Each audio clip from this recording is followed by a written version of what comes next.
तो hello guys. तो पिछले एपिसोड में हमने देखा था कि डोरेन और सियोडो की फाइट चल रही होती है और वही डोरेन सियोडो पे बहुत ही भारी पड़ रहा होता है। तो अब इसके बाद वो डोबरोची के द्वारा सिखाई गई टेक्निक को यूज करता है और उसी स्टैंस में खड़ा हो जाता है, जिसके बाद वो डोरेन की बहुत ही बुरी हालत करने लगता है। मगर तभी डोरेन उसे धक्का देता है जिससे कि वो दोनों नीचे गिरने लगते हैं। वो दोनों इतने ऊपर से गिरने की वजह से फुल स्पीड में नीचे आ रहे होते हैं, जिसके बाद वो जमीन से टकरा जाते हैं और इस वजह से उन दोनों की बॉडी में से बहुत ही ब्लड निकल रहा होता है। लेकिन तभी हम देखते कि डोरेन एकदम से उठ जाता है, जिसके बाद वो सियोडो के पास जाता है और उसे बताता है, मैंने नीचे गिरने से पहले अपने इस वायर को उस लैम्प के ऊपर टंगा दिया था, जिससे कि मुझे ज्यादा चोटें नहीं आई और मैं बच गया। लेकिन तभी डोरेन को वहाँ पे किसी के होने का एहसास होता है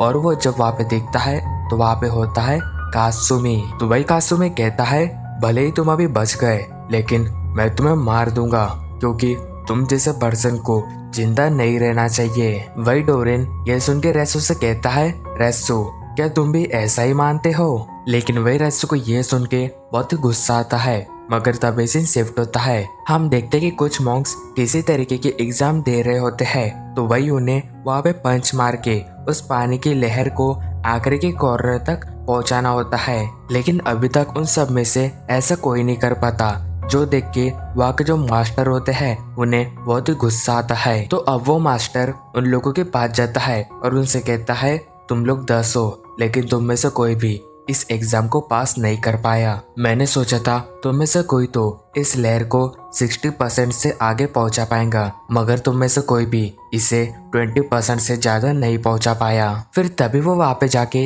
एक जोरदार पंच मारते हैं, जिससे कि वहाँ पे एक बहुत ही बड़ी लहर क्रिएट होती है। मगर तभी हम वहाँ पे रेस्टो को देखते हैं जो दूसरी ओर से वहाँ पे पंच मारता है और उन दोनों की लहर बहुत ही बड़ी होती है, जिस वजह से जैसे ही वो आपस में टकराते हैं तो पूरा पानी वहां से बाहर गिर जाता है। तो अब इसके बाद रेसो रियो के पास आता है और उससे कहता है, मुझे जवाब दीजिए, आपने मुझे इस टेस्ट में पार्ट लेने का मौका क्यों नहीं दिया?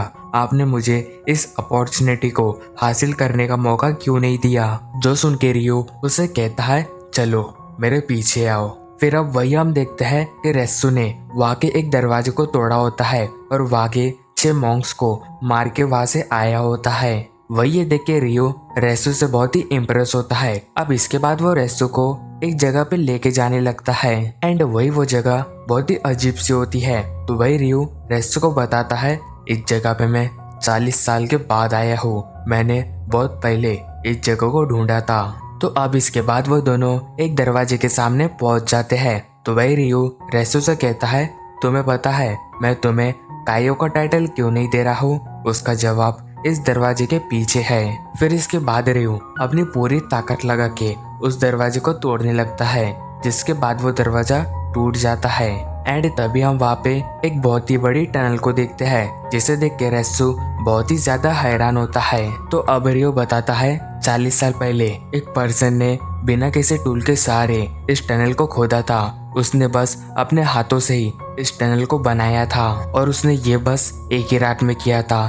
तुम्हें पता है इस टेक्निक को तानकन कहा जाता है। इसमें तुम अपने हाथों के द्वारा एक पत्थर को किसी भी तरीके का आकार दे सकते हो, लेकिन उसके लिए तुम्हें अपने हाथों को बहुत ही सॉलिड बनाना पड़ता है। तुम्हें इस टेक्निक को सीखने के लिए अपने हाथ की स्पीड और टेक्निक को बहुत ही अच्छे से हैंडल करना पड़ता है।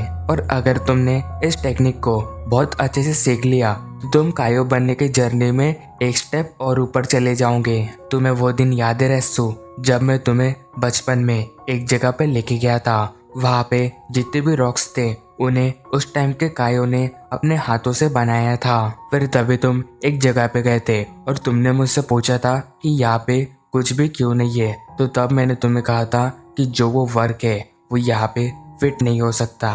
तो अभी तुम शायद समझ गए होंगे कि मैं किस वर्ग की बात कर रहा था। तो रेसु, अभी तुम्हें पता है कि मैं किस वजह से तुम्हें कायो नहीं बना रहा हूँ? क्योंकि तुम्हारे अंदर अभी भी कई सारी टेक्निक्स की कमी है। और मैं तुम्हें ये भी बता दूं कि अभी जो करंट कायो है वो एक फॉरेनर है। तो ये सुन के रेसो कहता है, एक अमेरिकन कायो कैसे हो सकता है?